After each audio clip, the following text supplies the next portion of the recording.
Alarms blared, echoing my frantic steps as I raced 6 paces into the courtyard. Lara vaulted toward me, breathless, her fear melting into relief the instant she saw me. "Why are you grinning?" she demanded, eyes sharp. Hama stepped forward, voice trembling, finally owning his moment. For the first time, he claimed his own triumph instead of shadowing others. I was worried, but now I'm relieved. I always walk paths paved by others. Now I succeed. Behind their smiles, Eric still keeps his clandestine meeting with Mr. Bertram hidden. Dusk swallowed the courtyard as An staggered in, bloodshot from a promise to return quickly. Eric disclosed that Izar had summoned him and Mr. Bertram for a covert meeting, hinting at a secret pact. Their mother sighed, then placed a hand on his shoulder, whispering, "As long as you return safe, that's all that matters." She added a hushed plea for him to steer clear of danger. The confession exposed the tangled political web binding Eric to Bertram, while his mother's protective concern lingered.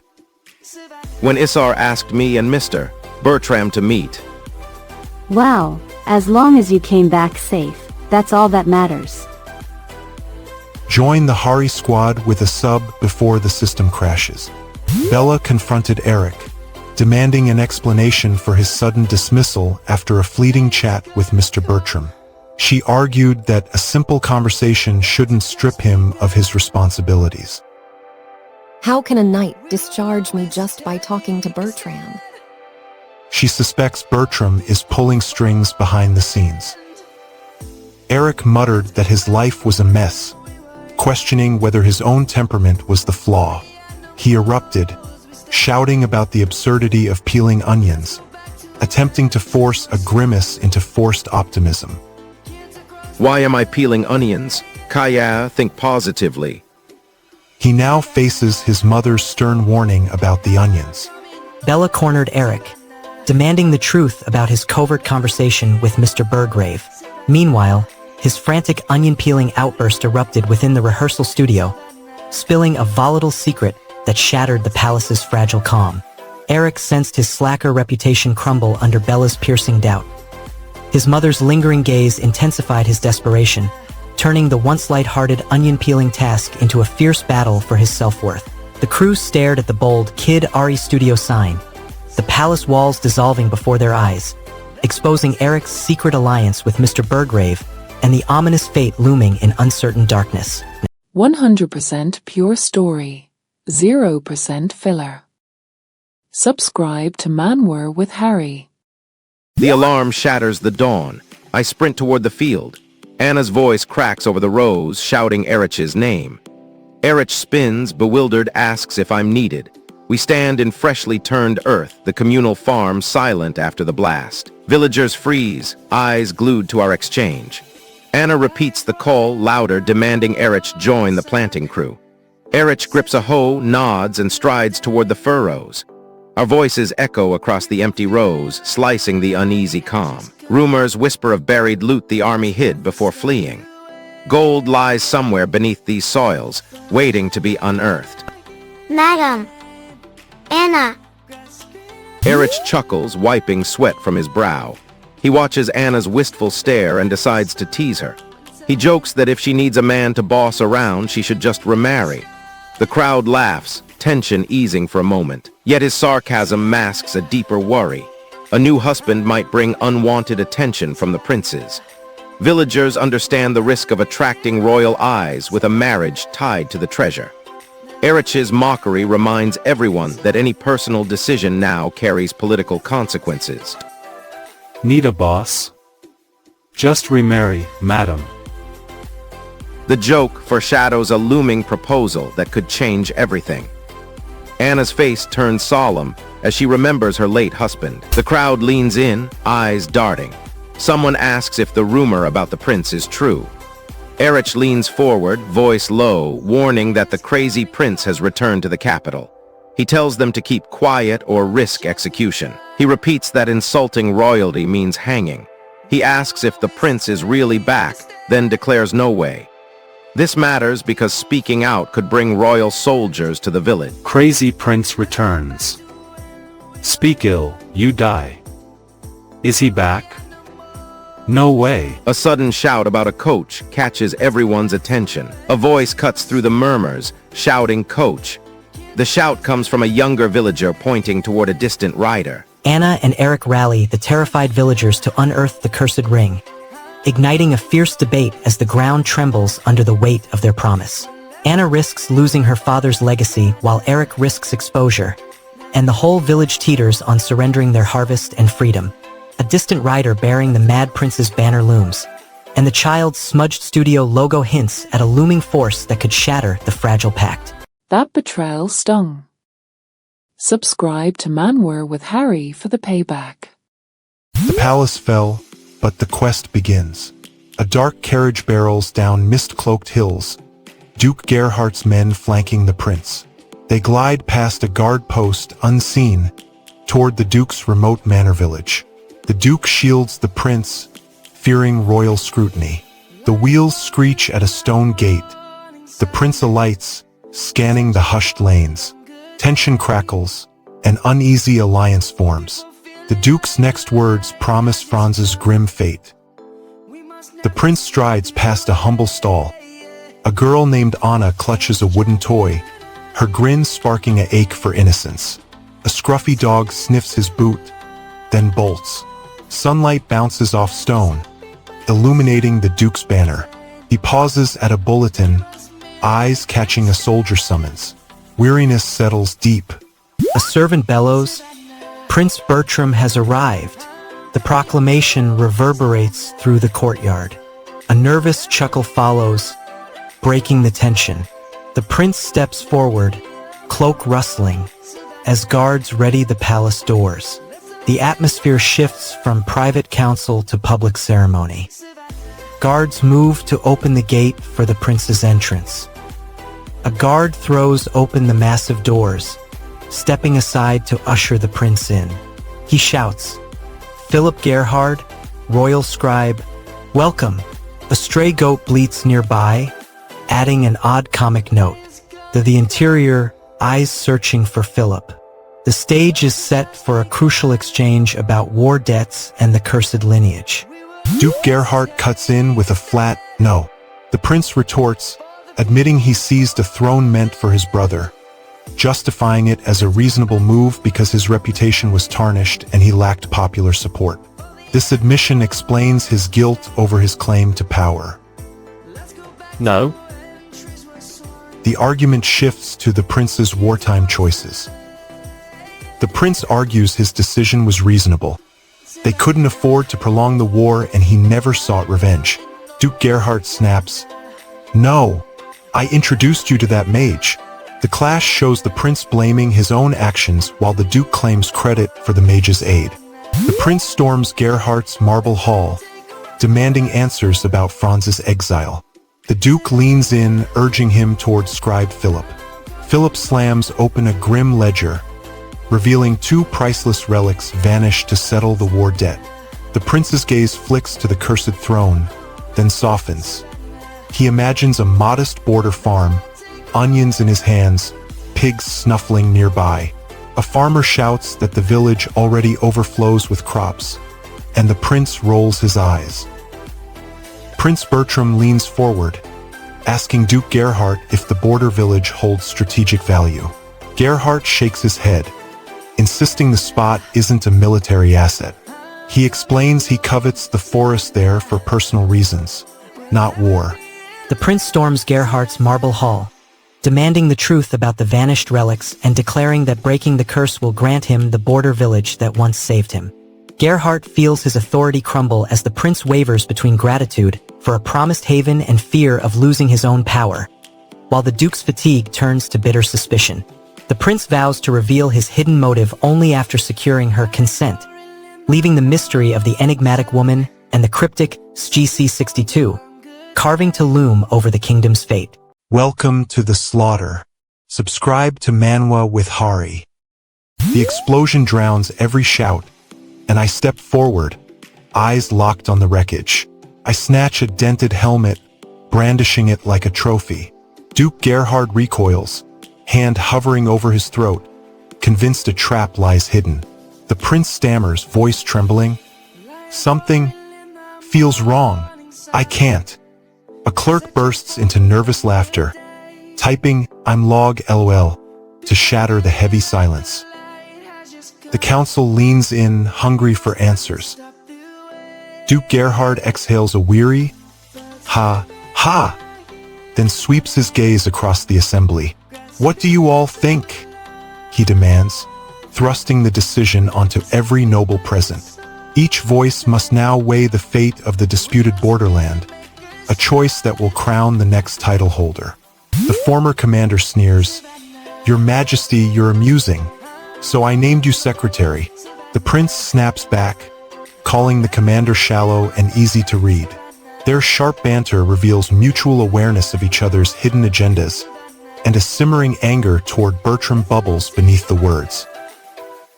Your Majesty, you're amusing, so I named you secretary. You're shallow, I can read you easily. The council now confronts the looming Bertram dilemma. The prince declares, "I see right through you." The former commander accuses him of sudden greed, recalling the prince's earlier dismissal of the land.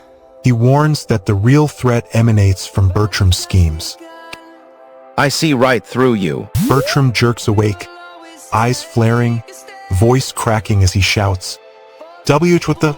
Who's there? I'm not sleeping. It's me." His alarmed gasp betrays a razor-edge tension, ready for conflict. The palace magician steps forward, curiosity glinting in her eyes, drawn to the disturbance. The magician glides forward, bows ever so slightly, and watches the prince steady himself. It's been a while. Your Highness. She outlines the curse's cruel mechanics. Any surge of anger either scorches his insides or fuels his weapon, while his capacity to display feelings is sealed. Reactions stay locked, turning rage into a volatile weapon. You cannot feel anger. Rage burns inside or fuels your blade. Your emotional expression is sealed. Reactions stay suppressed. The prince now faces the perilous choice of breaking the seal. The magician points to the dragon bone still lodged in the prince's chest. Panic flashes across his face. He fears the bone will pierce him, causing a fatal bleed. He begs the magician to remove it with magic, fearing death if it remains. The curse remains bound to his heart. The magician reveals the curse seals the prince's emotions forever. Instead of a cure, she offers to reshape his very soul, while the dragon bone still lurks inside his chest, threatening imminent death. He clings to Anna's bright eyes as his sole anchor, forging a fierce purpose to protect her. Yet every smile feels like a surrender, a final breath before the curse devours his joy. Now he must choose, a radical soul alteration that could erase his humanity, or the looming death from the dragon bone. His fate and Anna's survival hang on a razor-thin thread. Never underestimate the guy with nothing to lose. Subscribe to Manwa with Hari. Flames devour the capital, yet the prize remains untouched. Every ruined home presses on his shoulders. Prince Song-jun stalks ash-strewn streets, guilt gnawing his heart. He remembers pilfering the cursed pollinating bulb from Ms. Anna's father's garden, the secret that sparked the tragedy. Villagers stare with hollow eyes, pleading silently. He tightens his grip on the blade, ready to slash the hidden grudge that fuels their suffering. This burden fuels his hunt for the throne's dark secret. Your Highness bears a heavy guilt. He storms toward the border camp, where the cursed bulb lies waiting. He fought on the front lines beyond the capital's stone walls, while nobles lounged in marble chambers. Song-jun presses for a way to retrieve the cursed bulb, proposing a search of the workshop where Ms. Anna's father once labored. Arya snaps, pointing out that stealing and then discarding the bulb only deepens his remorse. Their heated exchange sharpens his resolve to uncover the plant's true purpose. The kitchen's clamor fades as they plot their next move toward the hidden garden. Can we retrieve the bulb? We'll check Anna's father's site. Stealing and discarding the bulb fuels your guilt. Arya warns that guilt will drag them deeper into the conspiracy. Song Joon asks if the bulb resembles an onion-type crop, seeking a simple answer. A group of farmers huddle near the well, whispering that this is already the third treasure they've uncovered this season. One farmer mutters, "Word must have gotten out that, Their voices rise, fear mixing with greed as they wonder what else the earth will yield. The gossip fuels suspicion among the villagers, raising the stakes of the land debate. Tension mounts as they suspect outsiders might be involved. A villager holds up the gold ring, showing its polished surface to anyone nearby. Another farmer, Eric, stays silent, drawing a nervous glance from his neighbor, who whispers that someone from another village must have hidden it there. A voice asks, "Are you? The firewood's not done yet." Another voice curses, complaining that restaurant work is overwhelming and there's no food. The speaker blames a son for the mess and shouts, "Get lost!" The outburst reveals mounting stress among the workers, foreshadowing a breaking point in the kitchen.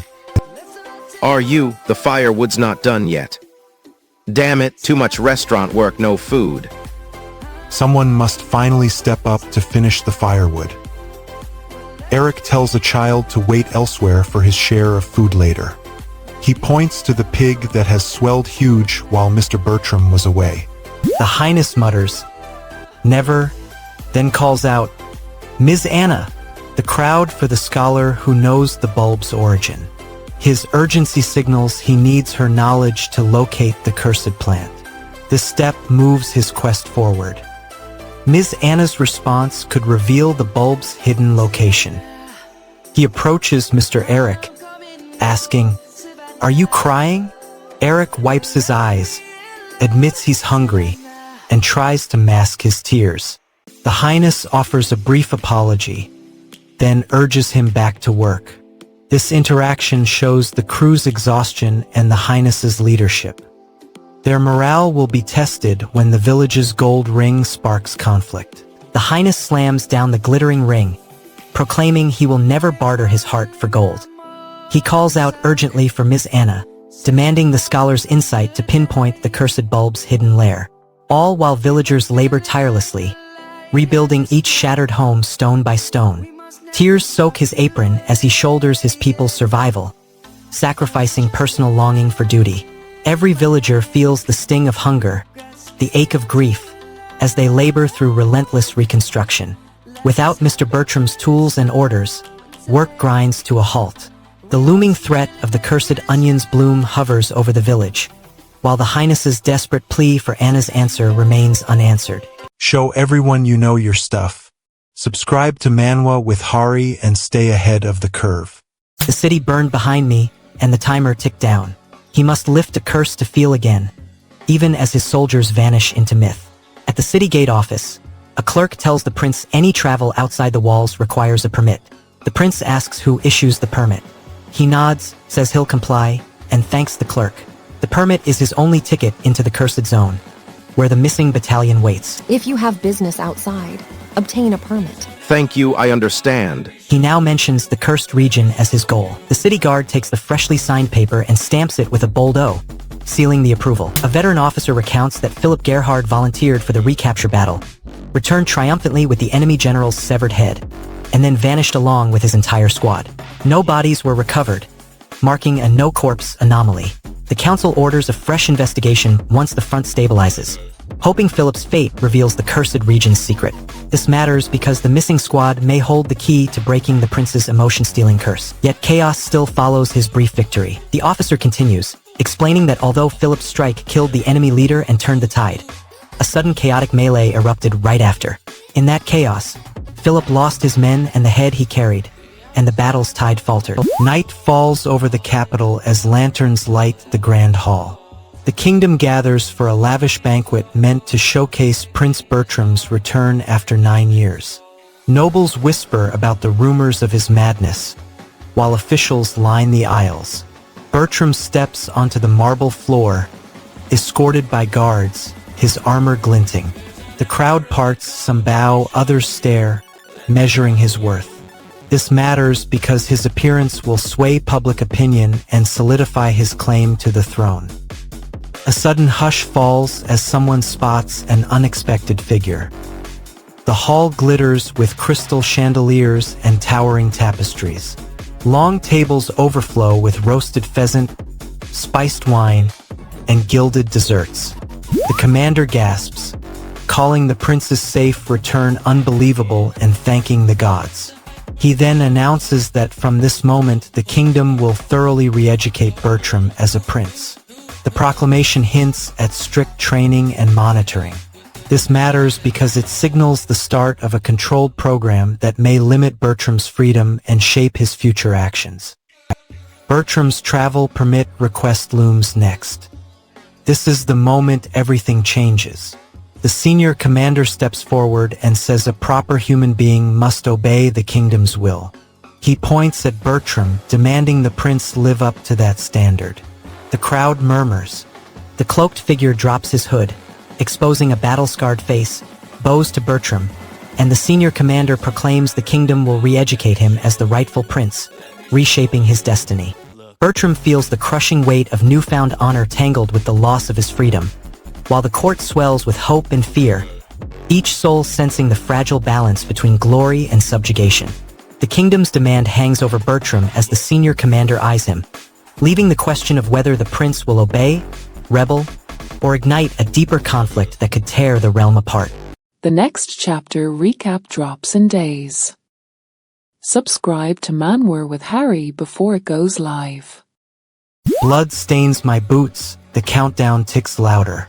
Cursed Anna stalks the throne hall, forced into the prince's shining armor.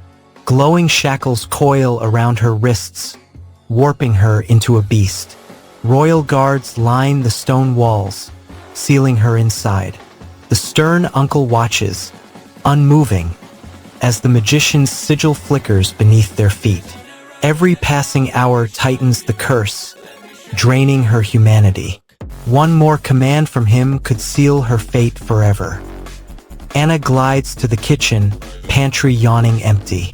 The stern uncle trails, clutching a cracked recipe tome. He turns to a faded page. Anna's mother's onion stew, the flavor that once saved their clan. A soft "ha" escapes him, recalling Anna's radiant smile over simmering pots. A silver-tongued noble leans close, whispering, "Use the banquet's chaos to your advantage. Why not dance with a lady?" He smirks, eyes glittering. He adds that securing a fiancé tonight could cement a political marriage the king demands. The proposal nudges Anna toward a binding alliance, a step that could tether her to the throne forever. Dance now, think of marriage later. Her next waltz may reveal the enigmatic Philip lurking among the guests. A veteran watcher steps forward, recalling his youthful pursuits at past banquets while keeping tabs on his brother Philip.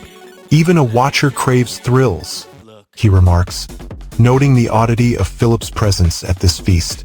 Anna acknowledges the Duke's worries, yet pleads for his aid. The Duke, puzzled, turns to the king, demanding, "What's happening today?" Their conversation underscores the urgency of Anna's escape and the king's obliviousness to their plot. I understand, but I can't allow it now. Please help me leave. Your Highness, what on earth is going on, especially today? The Duke then mentions a rumor about Philip's movements. Anna probes, "Does this involve my son?" Feels similar. The Duke confirms. Secretary Philip heads toward the village where Franz was left. This ties personal stakes to the political chase, pointing them toward the village. The courtyard, thoughts drifting to her younger brother wandering the streets. She fears he may fall victim to a blade or die in an alley, yet wonders if his disappearance might finally bring peace to her family. She also worries her youngest son could fall for a country girl and abandon his duties. These anxieties drive her urgency to flee the castle and locate her siblings before tragedy strikes. The Duke's carriage waits, ready to carry Anna toward the village where her brother may already be. A A servant mutters, "Arg, this cursed oink," as a pig squeals nearby. Anna slips behind the tapestry, evades the guard's glare, and discovers the faded Kid Ari Studio sign, unlocking a concealed stair that promises a covert route to the village's back road. She feels the crown's hollow protection crumble as thoughts of her brother's peril surge, realizing she must risk everything to rescue him while the Duke's fragile alliance teeters on betrayal. Just as the lantern flickers, signaling the carriage's arrival, a distant shout echoes, hinting that someone, perhaps a spy or a jealous noble, has uncovered the secret passage, leaving Anna's escape hanging by a thread. I read the Roar chapters so you don't have to. Pay it forward and subscribe to Manwa with Harry. The night turned into a trap. Anna's secret affair ignites a deadly clash inside a 5-room mansion. She shivers, complaining how bitter the cold is. Eric sighs. Autumn brings chill. Light a fire, sit down. He tries to dominate the scene, while Anna seeks warmth. Their words crackle with rising tension over the looming marriage. The frigid night fuels the village's gossip, ready to explode. Eric demands a talk, calling Anna scary since earlier. He orders her to brew tea. Anna snaps, "I have no affair with you. Stop linking every man to me." The argument spikes doubts about her loyalty, while villagers lean in, hungry for the next accusation. A villager snaps, "Stop the nonsense. Go to bed." Then sighs, "Yes." The next scene shows a broken signal, 0000, halting gossip. The pause buys conspirators precious time to scheme. A villager catches another sneaking a listen, demanding, "Why were you listening?" The eavesdropper claims he was cleaning the fireplace, heard the talk by accident, and repeats rumors about Mr. Bertram. The capture exposes secret plans, threatening Anna's reputation and the upcoming marriage. Hidden whispers about Bertram could spark fresh conflict as the carriage finally unloads. A furious shout blares, "No one may harm a child!" Anna yells, "Not even the king can read Bertram's mind." Anna asks, "What?" The villager mentions a possible noble, Mr. Bertram, then admits uncertainty. He suggests consulting the village chief for confirmation. He adds that the servant who stepped out also escorted the chief away. This could reveal whether the carriage brings threat or ally. The chief's reaction soon fuels further speculation. The villager argues, "The chief's reaction shows this isn't Mr. Bertram's carriage." Another gasps, "Huh?" surprised. This doubt redirects suspicion toward an unknown noble, raising the stakes of who watches the village. A skeptical voice now questions the knight's ability to identify the carriage. A villager scolds another, "Don't be upset, it isn't Mr. Bertram's." The reaction is displeasing. A villager clenches his fists, shouting, "Cursed it!" Another voice cuts through, "Hey, you there?" The call targets the Gerhardt representative, demanding a response. The exchange ignites a louder dispute, the square buzzing with anger. People surge forward, trying to glimpse the carriage's occupants. Cursed it. Dieter erupts in laughter, shouting, "Kaya haha! He fell! Kakakia?" As a young man trips and crashes, villagers stare, half amused, half embarrassed for the fallen suitor. The mockery highlights his vulnerability, undermining his standing in the crowd's eyes. The suitor's pride bruises. His next move could shift the balance. A stern voice warns, "You'll regret this," then hesitates. "No, wait a second." Another villager protests. "We finally drove him out. Why stop him? He only came asking for food." He insists on sending the guest off with a packed meal instead of turning him away. This debate reveals the community's clash between hostility and hospitality, crucial for how they treat the cursed prince. Anna snatches a sealed envelope from Uncle Anton, discovers the ominous number 20010 stamped inside, and drags Eric aside to confront the looming deadline that could seal the village's fate. She trembles, realizing the deadline looms like a sword over their heads. Anna feels her hard-won agency crumble as her translation notes vanish, her heart wavering between duty and love, while the village's survival teeters on the edge of her shattered resolve. A stern voice threatens retribution. The mysterious Kid Ari Studio dish tantalizes the crowd, and the countdown to 20,010 ticks relentlessly, leaving the villagers and Anna dangling over an unknown, perilous future. You watched the whole thing. Subscribe to Manwa with Harry. That's all I ask. The escape tunnel gave way, sirens wailing in the night. The third son prince bursts onto the village square just as the carriage thunders over cobblestones.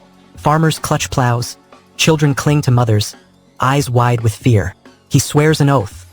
Guard them until Bertram appears, then disappear into the shadows. Dust clouds the air as the carriage kicks up grit.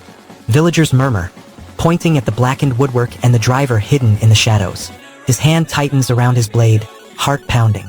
He wonders if that hidden driver will claim the fields for himself. The prince corners a guard, eyes narrowed. Is the carriage driver dangerous? He demands. The guard shrugs, honesty plain. Anna strides to the front, eyes blazing. She shouts thanks to the prince, relief flooding her voice. We finally have hope, she declares.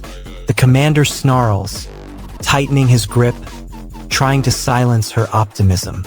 The rider watches, calculating his next move. Anna's words spark a surge of morale, uniting the villagers behind the prince. A villager then raises a trembling question about the mysterious carriage driver. For the first time today, I felt glad you're here.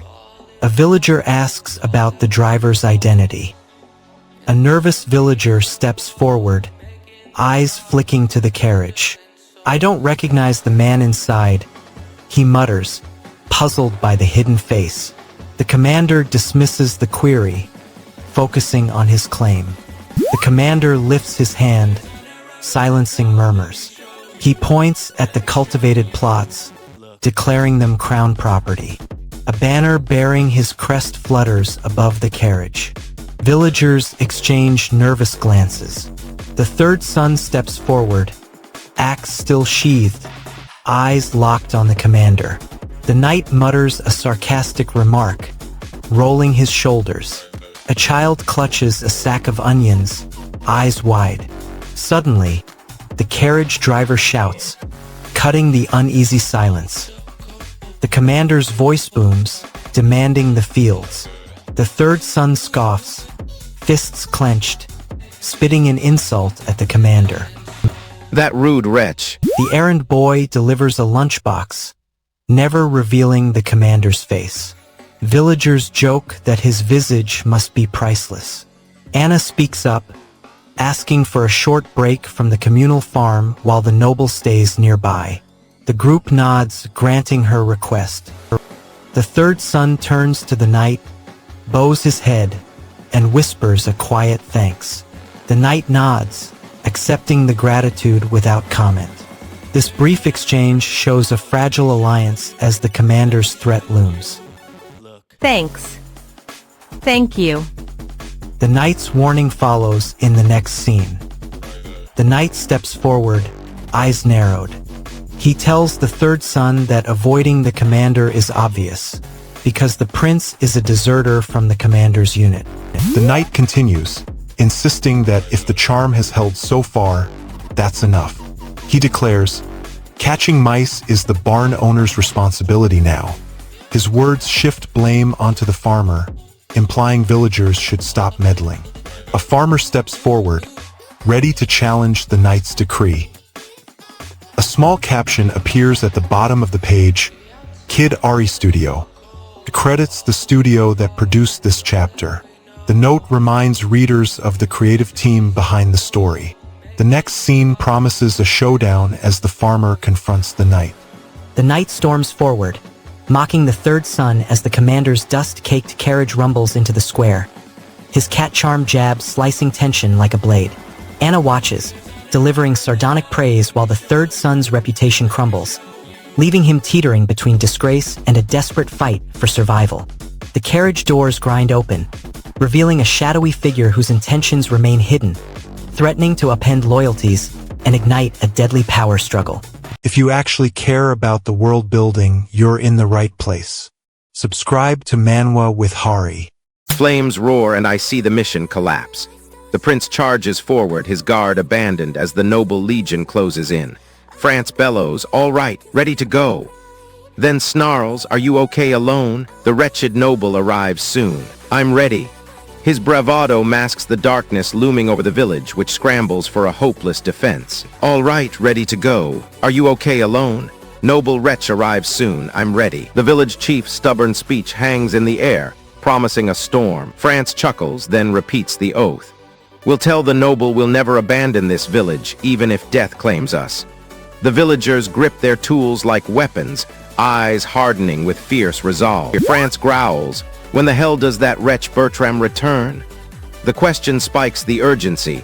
Bertram's comeback means another wave of noble troops. Their timing could decide the village's fate. When the hell is that wretch Bertram coming back?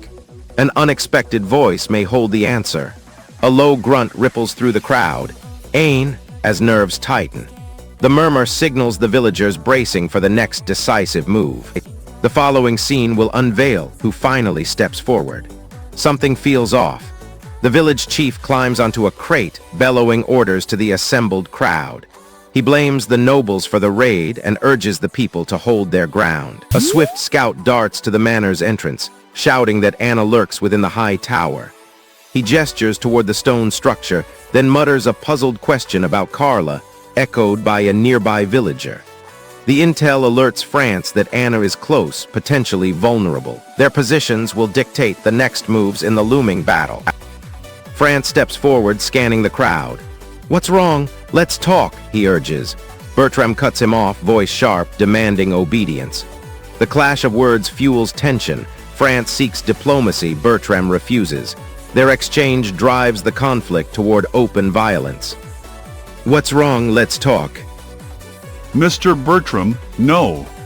A terse voice calls out, "Philibert," hinting at a potential player in the upcoming clash. The name weaves a new thread into the crisis, as villagers wonder who might aid them. "Philibert." The village steels itself for Bertram's assault. Tension spikes as France catches a hushed name rippling through the crowd. He swivels toward the whisper. "Philibert, it has to be him." France tightens his sword grip, realizing the name signals a hidden ally. He scans the villagers, hunting the secret keeper. This revelation could swing the odds against Bertram's forces. "Philibert." Franz hears the whispered name Philibert ripple through the crowd, tightens his sword grip, and swears the rogue noble Gerhard must die by a brutal, upside-down hanging. Anna trembles as Franz warns her to stay silent, her heart cracking under dark thoughts while the village teeters on the brink of bloodshed, risking everything they cherish. With the chief raising his hands and guards brandishing spears, the crowd watches the shadowed figure Philibert approach, leaving the fate of Gerhard and the entire village dangling on a knife edge. The deepest lore dives, the highest quality editing. You've found the best. Subscribe to Manwa with Hari.